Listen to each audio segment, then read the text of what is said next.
During the life and legacy of Pope Francis, preparations are underway for the Holy Father's funeral. Hello, everybody. I'm Nikki Zizaza. And I'm Rick Ritter. Thanks for joining us for the news at 5, everyone. A little bit earlier today, senior clergy and Vatican officials paid their respects to Pope Francis. As we learn, the service now will take place Saturday in St. Peter's Square. He left behind specific instructions for a simple burial at Rome's Basilica of St. Mary Major.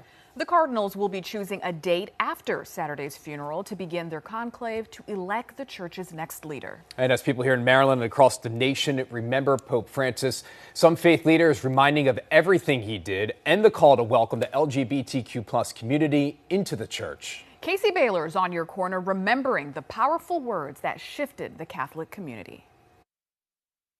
I think where he was outstanding, at least for a long time, was in trying to call the world to what justice was all about. Faith leaders in Maryland are looking at the legacy Pope Francis is leaving behind, notably his stance on the LGBTQ+ community. Some will remember the response he gave about the sexual orientation of priests just months after assuming papacy in 2013. That answer: who am I to judge? 5 words that really were a revolution in the Catholic Church. The only thing that they had, that church leaders had for LGBTQ people, was judgment. Francis DiBernardo works with New Ways Ministry, a Maryland-based Catholic outreach organization advocating for equity and inclusion for the LGBTQ+ community within the church. DiBernardo says Francis's words shifted the narrative within the church, and he's seen more of an interest at several parishes to welcome LGBTQ people. Under the previous papacies, there was a lot of fear to even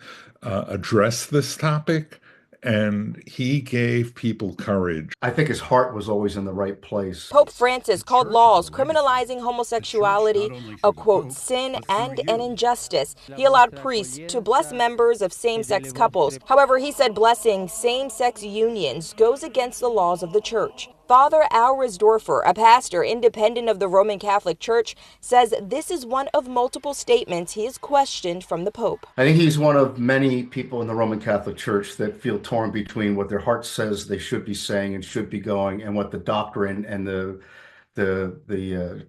Curia and the structure says they have to be saying. Father Risdorfer hopes the next pope embodies forgiveness and gets as close as possible to infinite love. Reporting on your corner in North Baltimore, I'm Casey Baylor for WJZ.